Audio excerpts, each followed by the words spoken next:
नमस्कार, जय हिंद प्यारे साथियों। आप सभी का स्वागत है पारस फ्री एजुकेशन में। आज इस क्लास में हम पर्यावरण के टॉप 15 क्वेश्चन पढ़ेंगे जो आपके एग्जाम पैटर्न पर होंगे, जहां से आपको एग्जाम में प्रश्न देखने को अवश्य मिलेंगे।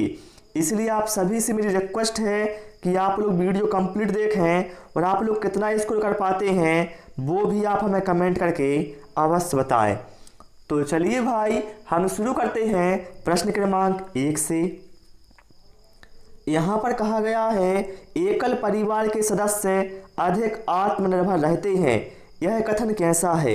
ऑप्शन है आंशिक रूप से सत्य है, बिल्कुल असत्य है, पूर्ण रूप से सत्य है, या फिर इनमें से कोई नहीं। भाई मेरे, एकल परिवार होता क्या है? ऐसा परिवार जिनमें माँ बाप और उनके अविवाहित बच्चे होते हैं उसे एकल परिवार कहा जाता है। और जो एकल परिवार के सदस्य हैं वह अधिक आत्मनिर्भर रहते हैं, ये जो कथन है पूर्ण रूप से सत्य है। यहाँ पर राइट आंसर हमारा ऑप्शन सी के साथ जाएगा। चलिए इसके बाद प्रश्न क्रमांक 2 पर आते हैं। निम्नलिखित में से कौन सुमेलित नहीं है? यहाँ पर एक साइड राष्ट्रीय उद्यान के नाम लिखे हैं और दूसरे साइड कौन से राज्य में है वो लिखा हुआ है। तो बताना है कौन सही सुमेलित नहीं है। काजीरंगा राष्ट्रीय उद्यान असम में है, बिल्कुल सही है। ठीक है, ये ध्यान रखना, ये गैंडे के लिए बहुत फेमस है। कार्बेट राष्ट्रीय उद्यान जो कि भारत का पहला राष्ट्रीय उद्यान है, यह उत्तराखंड में है, बिल्कुल भाई। संजय राष्ट्रीय उद्यान मध्य प्रदेश में है, बिल्कुल सही है। बांदीपुर राष्ट्रीय उद्यान तमिलनाडु, ये गलत है, क्योंकि साथ ही जो बांदीपुर राष्ट्रीय उद्यान है ये आपका कर्नाटक राज्य में है। ठीक है, तो ये क्या है? यही अपना करेक्ट आंसर हो जाएगा ऑप्शन सी। चलिए प्रश्न क्रमांक 3 पर आते हैं और आप सभी से रिक्वेस्ट है, वीडियो पसंद आए तो वीडियो को लाइक शेयर करें और चैनल को भी सब्सक्राइब जरूर करें। कहा गया है प्रोटीन किसके लिए आवश्यक है? यहाँ पर मिसप्रिंट हो गया है, यहाँ पर सुधार कर लेना। प्रोटीन किसके लिए आवश्यक है? ऑप्शन है शरीर की क्रियाओं हेतु जरूरी ऊर्जा पाने के लिए, नई कोशिकाओं की वृद्धि और विकास के लिए, प्रतिक्रिया हेतु कोशिकाओं की त्वरित अनुक्रिया, या फिर रक्त दाब कम करने के लिए। तो साथी जो प्रोटीन है ये हमारे शरीर में इसलिए आवश्यक होता है ताकि हमारे शरीर में नई कोशिकाओं की वृद्धि और विकास हो सके। तो यहाँ पर राइट आंसर हमारा ऑप्शन बी के साथ जाएगा। प्रोटीन एक कार्बनिक पदार्थ होता है, ये भी आप लोग ध्यान रखना। चलिए प्रश्न क्रमांक 4 पर आते हैं और आप सभी लोग भाई सारे प्रश्नों के आंसर जरूर या तो कमेंट करते जाएं या कॉपी में नोट करते जाएं। यहाँ पर कहा गया है पौधे प्रकाश संश्लेषण के द्वारा भोजन बनाते हैं। प्रकाश संश्लेषण क्रिया में निम्न आवश्यक होते हैं। बताएंगे आप लोग जो पौधे प्रकाश संश्लेषण क्रिया के द्वारा भोजन बनाते हैं उसमें क्या क्या आवश्यक होता है। तो देखिए भाई, उसमें कार्बन डाइऑक्साइड, जल, सूर्य का प्रकाश और क्लोरोफिल जिसे पर्णहरित कहा जाता है, यह आवश्यक होता है। तो यहाँ पर राइट आंसर हमारा ऑप्शन सी के साथ जाएगा। ओके, यदि कोई डाउट रहता है किसी भी क्वेश्चन को लेकर आप कमेंट बॉक्स में पूछ सकते हैं। चलिए प्रश्न क्रमांक 5 पर आते हैं। कच्चे घरों की मुख्य विशेषता क्या नहीं होती है? बताना है कच्चे घरों की मुख्य विशेषता क्या नहीं होती। दीवारें कच्ची ईंटों की होती हैं, बिल्कुल भाई। झोपड़ियों से अधिक मजबूत व स्थायी होता है, हाँ बिल्कुल सही है। इन पर चूने की पुताई होती है, बिल्कुल भाई। कच्चे घरों पर चूने की पुताई होती है। चूने से फायदा भी होता है, जो कीट होते हैं वो मर भी जाते हैं, है ना, इससे बेनिफिट भी ये होता है। ऑप्शन सी में है इन्हें प्रतिदिन गोबर से लीपना पड़ता है। तो भाई जो ऑप्शन सी में कहा गया है कि इन्हें प्रतिदिन गोबर से लीपना होता है, ये विशेषता नहीं होती है कच्चे घरों की। तो यहाँ पर राइट आंसर हमारा ऑप्शन सी के साथ जाएगा। ओके, चलिए प्रश्न क्रमांक 6 पर आते हैं। निम्न में से कौन एक संयुक्त परिवार को कायम रखने के लिए उत्तरदायी है? मैं आपको बता चुका हूं पहले एकल परिवार क्या होता है। अब संयुक्त परिवार क्या होता है? ऐसा परिवार जिनमें माँ बाप होता है, उनके विवाहित बच्चे भी साथ में रहते हैं, ठीक है, वो होता है संयुक्त परिवार। तो बताना है संयुक्त परिवार को कायम रखने के लिए उत्तरदायी क्या है? समाजवाद, व्यक्तिवाद, ग्रामीणवाद या फिर नगरीवाद? प्रश्न ध्यान से समझना। देखिए साथ वर्तमान समय में अभी क्या हो रहा है, औद्योगिकीकरण की वजह से या फिर नगरीकरण की वजह से जो परिवार के सदस्य हैं वह शहरों में अस्थायी तौर पर रहने लगते हैं। तो इस तरह से क्या है, जो संयुक्त परिवार है उनका विघटन हो रहा है, ठीक है। तो हम कह सकते हैं संयुक्त परिवार को कायम रखने के लिए उत्तरदायी क्या है? ग्रामीणवाद। यदि ग्रामीणवाद मतलब गांव में ही सभी लोग रहेंगे, ग्रामीणवाद को अधिक बढ़ावा दिया जाएगा तो संयुक्त परिवार कायम रहेगा, ठीक है। तो यहां पर राइट आंसर हमारा ऑप्शन सी के साथ जाएगा। चलिए प्रश्न क्रमांक 7 पर आते हैं। निम्नलिखित में से कौन सा कीट मधुमक्खियों की भांति कॉलोनी या बस्ती में एक साथ नहीं रहता? ततैया, जिसे बर्रा भी कहा जाता है, चींटी, दीमक या फिर मकड़ी? तो भाई मेरे यहाँ आप देखें, जो ततैया है अर्थात बर्रा है, चींटी है और दीमक है, ये बस्ती में आपने देखा होगा सामूहिक रूप से एक साथ रहते हैं। लेकिन जो मकड़ी है भाई, इस समुदाय में एक साथ बस्ती में नहीं रहती। तो यहां पर राइट आंसर हमारा ऑप्शन डी के साथ जाएगा। ओके, चलिए प्रश्न क्रमांक 8 पर आते हैं। इग्लू के फर्श पर फर व खाल क्यों बिछाए जाते हैं? अब पहला प्रश्न यहां से बना, इग्लू भैया होता क्या है? तो ध्यान रखना, जो एस्किमो जाति है वह अपने घर का निर्माण बर्फ से करती है, उसी घर को इग्लू कहा जाता है।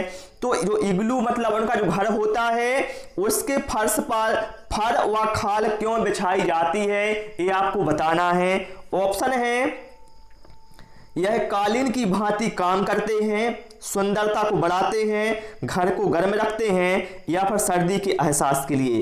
तो भाई मेरे फर्श पर फर व खाल इसलिए बिछाए जाते हैं ताकि जो उनका घर है वो गर्म रहे, ठीक है। तो यहां पर राइट आंसर हमारा ऑप्शन सी के साथ जाएगा। चलिए भाई प्रश्न क्रमांक 9 पर आते हैं। निम्नलिखित में से जड़ का कौन सा कार्य पौधे के लिए नहीं है? भोजन भंडारण या फिर संचित करना? बिल्कुल भैया पौधे के लिए ही करती है जड़ कार्य, है ना। ह्यूमस उपलब्ध कराना, पौधे को सहारा देना, जल तथा खनिजों का अवशोषण। तो देखिए भाई जो जड़ है वह जल तथा खनिजों का अवशोषण करती है, पौधे को सहारा भी देती है और भोजन भंडारण या संचित कर भी रखती है।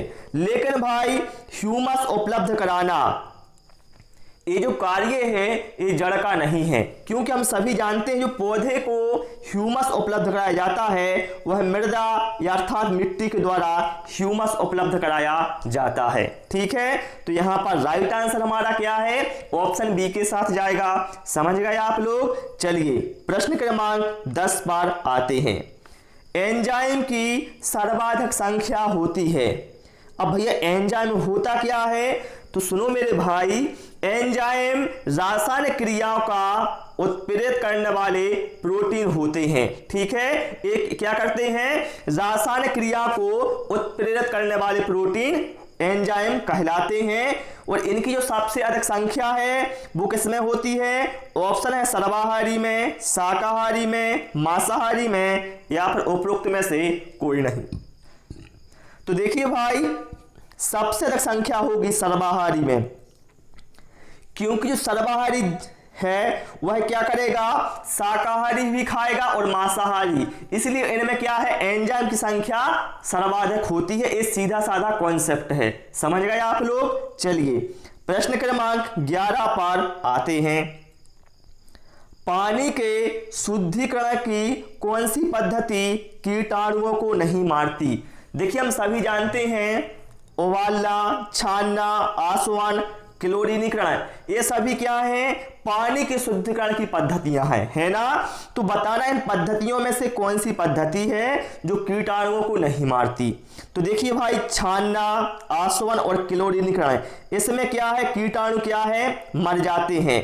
लेकिन जो उबालना है, सॉरी माफ करना मेरे को, उबालना, आसवन और क्लोरीनीकरण में, इनमें क्या है, कीटाणु मर जाते हैं इन तीनों में। लेकिन जो छानना है भैया, पानी छानने से कीटाणु नहीं मरते हैं, बल्कि जो अशुद्धियां हैं वो अलग होती हैं मात्र पानी के छानने से।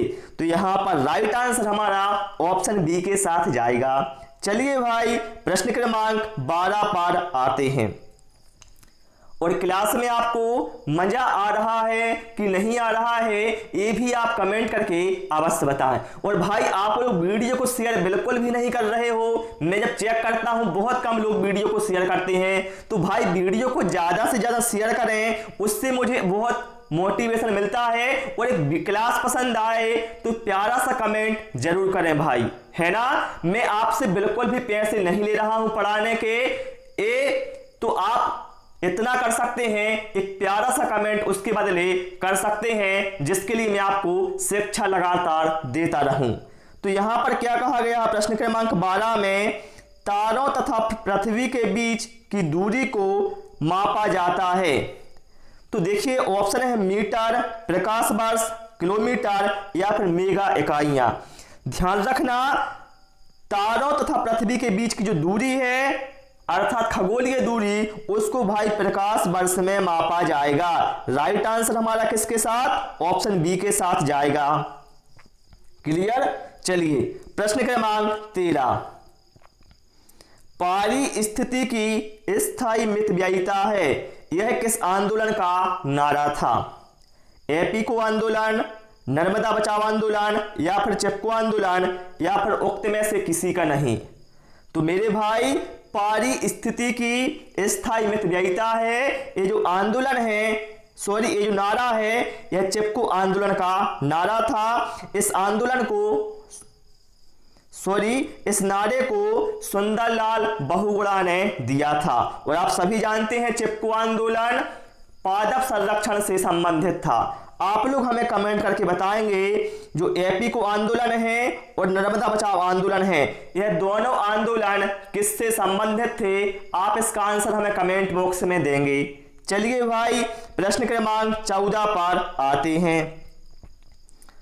किस प्रकार के परिवार में कलह की संभावना सबसे ज्यादा होती है। ध्यान रखिए, कलह की संभावना सबसे ज्यादा की यहां पर बात की गई है। ऑप्शन है एकल परिवार, मात्रात्मक परिवार, पितरात्मक परिवार या फिर संयुक्त परिवार। तो देखिए भाई, जो कलह की संभावना है सबसे ज्यादा वो संयुक्त परिवार में होती है, ये आप ध्यान रखना। ठीक है, आपको बताने की आवश्यकता नहीं है क्यों होती है, ये आप स्वयं इतना जानते हैं। चलिए प्रश्न क्रमांक 15 पर आते हैं। यदि एक अध्यापक आलू, चावल, ब्रेड व शक्कर के उदाहरणों का सहारा लेता है तो वह क्या पढ़ाना चाहता है। विटामिन के बारे में, कार्बोहाइड्रेट के बारे में, प्रोटीन या फिर खनिज लवण के बारे में। तो यहाँ पर जितनी भी चीजें लिखी हुई हैं भाई, ये कार्बोहाइड्रेट के मुख्य स्रोत हैं। अर्थात हम कह सकते हैं अध्यापक कार्बोहाइड्रेट के बारे में पढ़ाना चाहता है। ठीक है, तो प्यारे साथियों, आज इस क्लास में इतना ही। इसमें हमने 15 क्वेश्चन इंक्लूड किए थे। आपको क्लास कैसी लगी, क्लास पसंद आई हो तो प्यारा सा कमेंट करके जरूर बताएं। वीडियो पसंद आया हो वीडियो को लाइक करें, दोस्तों के साथ शेयर करें और कितना स्कोर किया है वो भी आप कमेंट बॉक्स में अवश्य बताएं। Thanks for watching this video.